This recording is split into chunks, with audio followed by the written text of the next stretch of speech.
سورہ اعراف آیت نمبر 205. اپنے نفس میں اپنے رب کو یاد کرو. صاف لفظوں میں بتایا گیا. علماء کرام اس میں مراد لیتے ہیں کہ یہ قلبی ذکر ہے. صوفیزم والے مراد لیتے ہیں کہ یہ لطیفہ نفس ہے جو ماتھے پہ ہوتا ہے. اب اس پہ اوپر ایک حدیث ہے. وہ حدیث کہتی ہے کہ اپنے نفس سے عداوت کرو جو تمہارے دونوں پہلوؤں کے درمیان ہے. یہ نفس کس بات، یہ آیت میں کس چیز نفس کی بات کی جا رہی ہے اور اس کا مقام کدھر ہے؟ نہیں، مجھے آیت کے بارے میں تو اس وقت میں نہیں بتا سکتا، کیونکہ کبھی کبھار یوں ہوتا ہے کہ ایک لفظ کی 10 12 15 معنی ہوتی ہے، اور اس میں بسا اوقات ایک ہی لفظ میں 6 7 معنی درست قرار پاتی ہے، باقی 6 7 معنی وہاں پر آپ مراد نہیں لے سکتے ہیں. میں ایک مثال پیش کرتا ہوں. ایک مثال کہ جیسے وضو کا معنی ہے ہمارے ہم ربجہ کہ کیا کرو، ہاتھ دھو لو، چہرہ دھو لو، مسح کرو، پاؤں کو دھو لو، باقی کلی شلی وغیرہ ڈال کے نا، یہ ہے وضو. لیکن عربی کے اندر وضو کے ایک اور معنی بھی ہے. صرف آپ جو ہے نا اپنی منہ کی جو ہے وہ کیا کرو، کلی کرو، مطلب منہ کو دھو لو، ہاتھ دھو کے نا منہ کو دھو لو، یہ بھی وضو ہے. اسی طرح جناب والا اور کے معاملات ہے. صلاۃ کا معنی تو ہمارے یہاں کیا ہے، نماز پڑھو نا، لیکن صلاۃ کا معنی درود بھی ہے. صلاۃ کا معنی کسی کو دعا بھی کرنا ہے. صلاۃ کا معنی اپنے جسم کو ہلانا بھی ہے. تحریک الصلوین، اپنی پشت کو ہلاؤ نا، حرکت دے دو، یہ بھی جو ہے وہ صلاۃ کے معنی میں آتا ہے. تو اصل بات یہ ہے کہ کیا یہ چیز ہے کہ نہیں ہے. کبھی کبھار آپ کو اگر قرآن سے کچھ چیز نہیں بھی ملتا نا، لیکن اس میں اشارہ ہوتا ہے، آپ قرآن کی آیت کو لے آتے ہیں، لیکن اس کا مطلب یہ نہیں ہوتا کہ آپ اس کا یہی تفسیر کر رہے ہیں 100%. مثال میں پیش کر رہا ہوں. ایک ہے عبارت النص، ایک ہے اشارت النص، ایک ہے دلالت النص، اور ایک ہے اقتضاء النص. کبھی کبھار صراحت کے ساتھ حکم ہوتا ہے کہ اس چیز سے مراد فلان چیز ہے.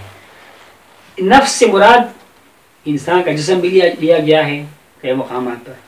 نفس انسان کا جسم، نفس انسان کا روح بھی مراد لیا گیا ہے. نفس سے مراد انسان کا وہ باطنی قوہ جو کبھی برائی کی طرف جاتا ہے کبھی اچائی کی طرف، وہ بھی لیا گیا ہے. کبھی انسان کی نیت کو بھی نفس کہا گیا ہے. یہ سارے، لیکن اسی نفس میں ایک معنی یہ بھی ہے کہ انسان کا جو جسم ہے اس میں ایک ایسی چیز موجود ہے ظاہراً نظر نہیں آتی ہے، نظر ہی، لیکن پورے جسم میں پھیلا ہوا ہے. لیکن جب بھی انسان غصہ کرتا ہے مثال کے طور پر، اس کا اظہار اس کے پیشانی سے ہوتی ہے. جب بھی انسان خوش ہوتا ہے اس کا اظہار اس کی پیشانی سے ہوتے ہیں. تو صوفیہ فرماتے ہیں کہ اس نفس کا جو منبع ہے نا، یعنی اس نفس کا جو ایک مرکزی جڑ ہے وہ انسان کے یہاں پیشانی کے اندر ہے، یہاں پر ہے. لیکن اس کا قطعی یہ مطلب نہیں ہے کہ نفس باقی جسم میں نہیں ہے. جس طرح آپ نے حوالے دیا کہ حدیث میں ہے جو آپ کے دونوں پہلوؤں کے درمیان ہے، بالکل میں مانتا ہوں، اور ہے بھی اسی طرح کہ نفس صرف یہاں پر نہیں ہے، نفس پورے جسم میں پھیلا ہوا ہے. بلکہ کچھ ہمارے صوفیہ فرماتے ہیں کہ نفس جو ہے نا وہ پیشانی کی بجائے ہمارے ناف کے ساتھ، ناف کے نیچے ہے. کیونکہ جو انسان کی خواہشات ہیں نا، نسوانی خواہشات، شہوانی خواہشات، مرد کا عورت کی طرف دھیان یا عورت کا مرد کی طرف دھیان، اس کا جو منبع و مرکز ہے وہ تو ناف سے نیچے ہے نا. تو وہ کہتے ہیں نفس بجائے یہاں کی وہاں پر ہے. لیکن کچھ صوفیہ کہتے ہیں کہ نہیں، وہ یہاں پر ہے. لیکن دونوں کو ملا کر ہم یہی کہتے ہیں کہ جناب نفس جو ہے پورے جسم میں پھیلا ہوا ہے. تعریف کیا ہے؟ نفس جو ہے ایک لطیف شے ہے، لطیف جو کثیر جسم میں پھیلا ہوا ہے. لطیف سے مراد یعنی وہ چیز ہے جو نظر نہیں آتا عام طور پہ کوئی نظر، لیکن اس کے علامات سے آپ کو پتہ چلتا ہے کہ یہ بندہ یہ جب خوش ہوا تو اس کی پیشانی کھل اٹھی، اور جب غصے میں ہوا تو 12 بج گئے پیشانی کے اوپر. یہ 12 بجنے سے اور یا کھل کر ملنے سے آپ کو اندازہ ہوا کہ جناب اس بندے کی نفس خوش ہے یا بندے کی نفس خراب ہے. تو قرآن جو ربک فی نفسک مفسرین یہی مراد لیا ہوا ہے کہ خدا کو اپنے آپ کے ساتھ یاد کرو، اپنے جی میں، اپنے اندر خدا کو یاد کر لو، اکیلے میں، تنہائی میں، اور مطلب چھپ کے یاد کرو اللہ تبارک. صوفیہ فرماتے ہیں کہ نفس اس کے ساتھ ساتھ انسان کے جسم میں ایک چیز بھی نفس کے شکل میں ہے نا، اور وہ چیز کیا ہے؟ ایک لطیفہ ہے. لیکن وہ لطیفہ یہاں پر جو ہم ذکر کرتے ہیں، یہاں اس کا آپ یوں سمجھ دیجیے گا ایک بہت بڑا پائپ ہے، وہ سر سے لے کر اس سر تک ہے. کچھ لوگوں نے اس سر کو پکڑ لیا اس پائپ کو صاف کرنے کے لیے، ٹھیک کرنے کے لیے، کپڑے کو نا کپڑا لپیٹ کے اپنی لکڑی کے اوپر ادھر سے اسٹارٹ کر کے سب کو صاف کرتے ہیں، وہاں سے شروع کرنا ہے۔ اس کا مطلب قطع یہ نہیں ہے کہ یہاں پر یہ پائپ نہیں ہے، یہاں پر بھی پائپ ہے۔ کچھ لوگ یہاں سے اسٹارٹ کرتے ہیں، میں نے کہا نا کچھ لوگوں نے ناف سے شروع کیا، کیونکہ ناف تک ہی نفس کا معاملہ ہے۔ جب آپ کسی کے پاؤں کاٹتے تب بھی اس کا نفس ہوتا ہے، یعنی کہ پاؤں کاٹنے سے نفس کٹ جاتا ہے، لیکن جب کسی کا آپ سر کاٹیں گے تو نفس بھی ختم ہو جائے گا۔ کسی کا اگر آپ دھڑ کاٹیں گے نا تو اس کا بھی نفس ختم ہو جائے گا۔ اسی لیے نفس جو ہے نا اس کا مرکز جو ہے نا سر سے لے کر یہ ناف کے نیچے تک ہے۔ تو صوفی فرماتے ہیں کہ ایک لطیفہ بھی نفس کے شکل میں ہے، اس کے لیے آپ نے صفائی کہاں سے کرنی ہے؟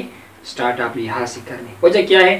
جب آپ خوش ہوتے ہیں تو آپ کی خوشی کا اظہار آپ کی پیشانی سے ہوتے ہیں، جب آپ غصے میں ہوتے ہیں اس کا اظہار کے پیچھے، باقی اس کے اندر غضب ہے، حرص ہے، لالچ ہے، خدا کی سب سے بڑھ کر خدا کی مخالفت ہے۔ حدیث مبارکہ میں ہے، حدیث قدسی ہے، اللہ تعالیٰ فرماتا ہے عاد نفسک التی بین جنبیک، ایک کہتا ہے کہ عاد نفسک التی انتصر معاداتی، اپنی اس نفس کا مقابلہ کرو، مخالفت کرو جو میرے مقابلے میں کھڑا ہوا ہے۔ یہ نفس خدا کے مقابلے کے لیے کھڑا ہوا ہے، اور ہمارے جو اکثر مشکلات ہے نا وہ نفس کی وجہ سے ہے۔ ہمارے اندر جو مادہ پڑا ہوا ہے نا غفلت کا اور وسوسوں کا، اور صوفیہ جن کو اللہ نے یہ معرفت عطا فرمائی، بھئی صوفی کس طرح دین کے کام کر رہے ہیں، انہوں نے نفس کو پہچان لیا، نفس کے ساتھ مقابلے کے جو نفس کہتا ہے نا برائی کا فوراً اس کا مقابلہ کرتے، یہ اللہ کے فضل سے ہوتا ہے، اور باطن کی آنکھ کھلنے کے ساتھ ہوتا ہے۔ جس کو اللہ باطن کی آنکھ کھولنے کی توفیق عطا فرمائی وہ نفس کے شیطانات کو سمجھتا ہے، لیکن بدقسمتی ہے کہ نفس ہمارا کہ اپنا عیب جو ہے وہ کندھوں کے بیچ میں ہوتا ہے، یہ بیچ میں ہوتا ہے، نظر نہیں آتا، اس کے لیے وہ پیپ کو صاف کرنا پڑے گا، اور سٹارٹنگ یہاں سے ہوتی ہے شیخ کامل کی توجہ سے، اور حضرات قادری کے ہاں پھر ان کے لیے ذکر کے ساتھ جو ہے اس کا اصلاح کیا جاتا ہے کہ بھائی آپ کا لطیفائی، اگر آپ کا نفس جو ہے نا وہ امارہ کے مقام میں ہے، برائی پر امر کرتا ہے، پہلے نمبر پر اس کو امارہ کہتے ہیں، اس کے لیے کیا کرنا ہے؟ لا الہ الا اللہ کا ذکر کرنا ہے، لا الہ الا اللہ۔ اس کے بعد نفس لواحہ ہوتا ہے، اس کے لیے کیا ذکر ہے؟ الا اللہ الا اللہ الا اللہ۔ اس کے بعد کیا نفس ہے؟ اس کے بعد ملہمہ ہے، کیا کرنا ہے؟ اللہ اللہ اللہ کا ذکر کرنا ہے۔ اسی طرح آگے چلتا ہوا ہو کا ذکر ہے، اللہ ہو اللہ انت الحادث الحق، یہ راضیہ مردیہ مدنہ کاملہ کے لیے اذکار انہوں نے مقرر فرمایا۔ ہمارے طریقے نقشبندی کے اندر یہ حضرات کیا کرتے ہیں؟ باقاعدہ اسم ذات کا ذکر کریں، اور بتاتے کیا ہے؟ یہ بڑی اہم بات ہے، بتاتی یہ ہے کہ نفس جو ہے یہ ہمارے جسم سے پہلے کی گویا ایک تخلیق تھا، ایک لحاظ سے تخلیق تھا۔ یہ مقصد کیا ہوا؟ مقصد یہ ہوا کہ اس کا ایک خاص تعلق روح کے ساتھ بھی ہے۔ نفس کا نفس تو ہے عالم خلق میں نا، جس طرح ہماری مٹی سے جسم بنا ہوا ہے، لیکن اس کا ایک تعلق قلب کے ساتھ ہے، اور ہمارے جو ہے جناب والا وہ عالم امر روحانیت کے ساتھ بھی تعلق نفس کا ہے۔ تو یہ بھی اسی طریقے سے عمل درآمد کرتا ہے کہ اس نے گویا ایک سیڑھی کا شکل اختیار کیا ہوا ہے، روح کو بھی نقصان پہنچاتا ہے اور جسم کو بھی نقصان پہنچاتا ہے، دونوں کو نقصان پہنچاتا ہے۔ اور صوفیہ نے کیا کیا کہ بھائی نفس تو بڑا خطرناک چیز ہے، آؤ پہلے عالم عمل کو ٹھیک کرو، جو ہمارا قلب روح صرف خفیہ اخفا ہے لطائف، یہ تو بڑی پاک چیزیں تھی نا، بڑی پاک مجردہ چیزیں تھی، پاک چیزیں تھی، لیکن جب انسان کے جسم میں آ گئی تو یہاں پر برائی کی شکار ہو گئی، نفس کے ساتھ خلط ہو کر نا برائی کی شکار ہو گئی۔ تو کیا کرتے ہیں؟ کہتے بھائی پہلے قلب کو ذاکر کرو، پھر روح، یہ لشکر ہے اس کا، نفس بڑا بن گیا نا اس کا، اور یہ جو قلب روح سے خفیف ہوا ہے یہ اس کی کیا بن گئی؟ شاگرد بن گئی، وزیر مشیر اور افسر بن گئی، ہاں عسکر پیدار بن گئی۔ قلب کو ذاکر کیا، روح کو، سر کو، خفیہ اخفا کو، 5 ذاکر ہو گئی، نفس بیچارہ اکیلا رہ گیا۔ جب اکیلا ہوا اب اس کا زور اس کے اوپر جائے گا نا، نفس کے اوپر، وہ بیچارہ مجبور ہو کر سرنگو ہو جائے گا، کمزور ہو جائے گا۔ اس مزاج کا ذکر کرو بھائی، مرید صاحب مرید کو کہتے ہیں اپنے نفس کو ایک باریک بال کی طرح سمجھو، ذرے کی طرح سمجھو بلکہ، اور اس کو مجبور کرو کہ اس مزاج کا ذکر اللہ اللہ کا ذکر، وہ نہیں چاہتا کا ذکر کرے، وہ بھاگ جاتا ہے، لیکن یہاں پر لطائف کا زور ہوتا ہے نا، قلب کا، روح کا، سر کا، تو نفس بیچارہ مجبور ہو جاتا ہے، اکیلا جو رہ گیا ہے نا تو وہ ذاکر ہو جاتا ہے۔ جب وہ ذاکر ہو جاتا ہے تو اس کے بعد پھر امارہ نہیں رہتا، وہ برائی پر وہ لواوا ہو جاتا ہے، وہ آپ کو برائی پر ملامت کرنے والا بن جاتا ہے نفس، پھر ملہمہ ہو جاتا ہے۔ نیکی پر الہام، آپ نے کہا نا کہ الہام کیا ہے؟ نیکی پر الہام کرنے والا نفس بن جاتا ہے، پھر وہ امارہ کی بجائے ملہمہ بن جاتا ہے، پھر راضیہ مردیہ بن جاتا ہے، اللہ کے فیصلوں پر راضی ہوتا ہے، اللہ بھی ان سے راضی ہوتا ہے، مطمئن ہو جاتا ہے، آخر میں کامل ہو جاتا ہے۔ کمال کا درجہ جو اللہ کے خاص خاص بندوں کو، انبیاء کو نصیب ہوا ہے نا۔ اور خاص کو نصیب بھی ہوگا انبیاء کی وراثت میں، طبیعت میں۔ تو عرض کرنے کا مطلب ہے کہ نفس جو ہے یہ اس طرح کی خطرناک چیز ہے، لیکن یہ بات جو ہے نا، یہ کسی شیخ کامل کی تربیت میں ہونا تو بہتر طریقے سے مل سکتی ہے، محفل سے ہو سکتی ہے، تزکیے سے مل سکتی ہے، اور اپنی حالات کی تبدیلی سے تلوین تمکین ہے۔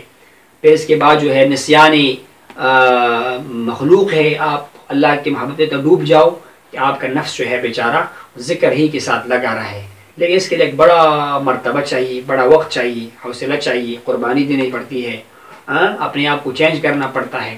اور باقی بات وہی ہے کہ نفس جو ہے یہ پورے جسم میں پھیلا ہوا ہے، لطیف شے ہے، اور جس طرح ہم قلب روح کو ذاکر کرتے ہیں اللہ کی یاد سے، اسی طرح نفس کو بھی ذاکر کیا جاتا ہے۔ اور اس کے بعد پھر قالب ہے، وہ بھی پورے جسم میں پیدا ہوا ہے، اس کا معاملہ انشاءاللہ پھر کبھی بیان کر لیں گے۔ تو یہ جب ذاکر ہوتا ہے تو انسان کے لیے پھر قرب کی معرفت کے راستے جو ہے وہ آسان ہو جاتے ہیں۔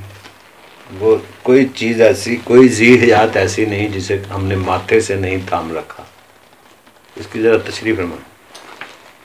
اچھا، یہ اللہ تعالیٰ کے ارشاد گرامی ہے، یا حدیث مبارکہ میں ہے نا کہ الا آخذ بناصیتھا، اللہ تعالیٰ نے جو ہے ہر چیز کو اس طرح سے پکڑا ہوا ہے۔ مقصد یہ ہے نا، عام جو اصطلاح ہے نا وہ یہی ہے کہ بھائی جو ہماری مثال کے طور مثال جو ہے وہ مثل کی طرح نہیں ہوتا ہے کہ یہ جو جانور ہے نا، گھوڑا ہے یا فرض کرے اونٹ وغیرہ ہے، تو اس کی رسی کسی کے ہاتھ میں ہوتی ہے، مالک کے ہاتھ میں ہوتی ہے۔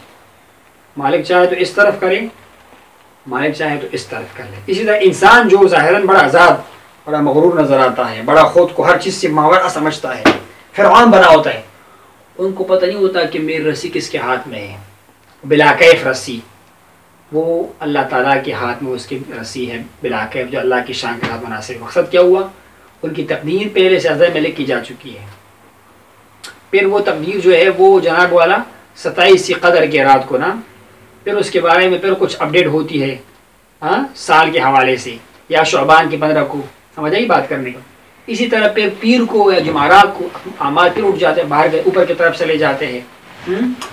تو یہ اس کا جو اصل جو انسان کا جو مختار ہے حقیقی، رب کریم اللہ تعالیٰ کی ذات گرامی ہے کہ جو انسان کی ہر چیز کا مالک ہے۔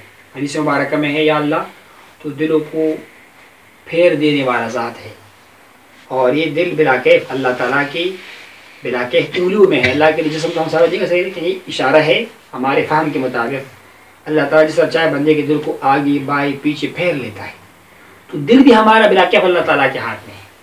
ہمارا خیال، ہمارا پیشانی، ہمارا جو ایک جانور جو بنتا ہے نا سواری، وہ کسی مالک کے ہاتھ، مالک ہمارا کون ہے؟ اللہ تبارک و تعالیٰ ہے۔ اس سے پروفیسر اور اسلامک اسکالر کہتے ہیں کہ اس سے مراد یہ ہے کہ وہ یہاں دماغ ہوتا ہے، سر کا یہاں پر کیا ہوتا ہے؟ دماغ ہوتا ہے۔ یہ بھی ایک تعبیر ہو سکتی ہے نا، کیونکہ انسان جب کوئی کام کرتا ہے نا بالعموم تو وہ سوچ کے کرتا ہے نا، سوچ کے کرتا ہے اور دماغ سے کرتا ہے، لیکن صرف دماغ مراد دینا اس لیے شاید درست نہیں ہوگا کہ کچھ کام انسان مطلب دل کی خواہشات کی وجہ سے بھی کرتا ہے، یعنی دماغ سے سوچتا نہیں ہے کہ اس کا فائدہ ہے کہ نقصان ہے، لیکن دل نے کہا یہ کام ہو کرو، اس نے کر لیا۔ شراب پی لو، شراب پی لیا، دل نے کہا بھائی آؤ آج اللہ کا ذکر کریں، ذکر کر لیا۔ ادھر انہوں نے حساب کتاب نہیں لگایا دماغ پر، عقل جس کا جو ہماری فلسفے فرماتے ہیں، کہتے ہیں کہ ادھر اس کا جو دماغ یا عقل کا معاملہ ہے وہ تو پیشانی میں ہے، سر میں ہے نا، لیکن اکثر بندہ دل کا بھی سنتا ہے، اور کبھی کبھار بے اختیار بھی ہوتا ہے، انسان کی کام کرتا ہے۔ یہ جو آپ بیٹھے ہیں اور اچانک چھت گر جاتی ہے تو آپ بھاگ جاتے ہیں نا، تو وہ ایک کیفیت اس طرح بن جاتی ہے، تو کبھی کبھار بغیر کسی عقل کی عمل دخل کے بھی کام آپ کر لیتے ہیں۔ تو اللہ تعالیٰ صرف آپ کی دماغ کا رب نہیں ہے، وہ تو آپ کی پوری جسم کا، پوری روحانیت کا آپ کا جو ہے وہ رب ہے۔ مگر علماء کرام کہتے ہیں کہ وہ اس سے مراد وہ یہ ہے کہ اس وقت کے لوگ روایتاً ایک بات کیا کرتے ہیں کہ اس کو ماتھے سے پکڑ رکھا ہے یا ماتھے سے تھام رکھا ہے۔ جی وہی اسی طرح مطلب وہ کیا نام ہے وہ جس طرح دابہ ہے نا، دابہ وہ ایک اصطلاح اس کا یہ ہے کہ اس سے مراد کیا ہے، وہ چوپائی ہے جس کے 4 پائے ہونا، اور وہ جس کو لوگ سواری کے استعمال کرتے ہیں۔ لیکن قرآن نے کیا کہا، ما من دابۃ، کوئی بھی دابہ، اس سے مراد کیا لیا گیا؟ جو بھی زمین، کل ما یدب فی الارض، جو زمین میں چلنے پھرنے والا، چاہے انسان ہے، چاہے کیا نام ہے جناب والا، زمین کے حکم میں جو چیزیں ہیں، اب کچھ پرندے تو آسمان پہ اڑتے ہیں نا، کچھ پرندے جو ہے وہ زمین کے بجائے پانی میں چلتے پھرتے ہیں، لیکن ایک لحاظ سے پھر بھی زمین کے ساتھ کا تعلق تو ہے. اللہ تعالیٰ تو سب کا رازق ہے، سب کو رزق دینے والا ہے نا. تو بہرحال آپ کا سوال اتنا اہم نہیں ہے، لیکن اس کا جواب اس لحاظ سے میں عرض کروں گا کہ ناسیہ سے مراد اللہ تعالیٰ ہر چیز کا بندے کا خالق ہے، چاہے پیشانی ہے، چاہے اس کو قلب ہے اس کا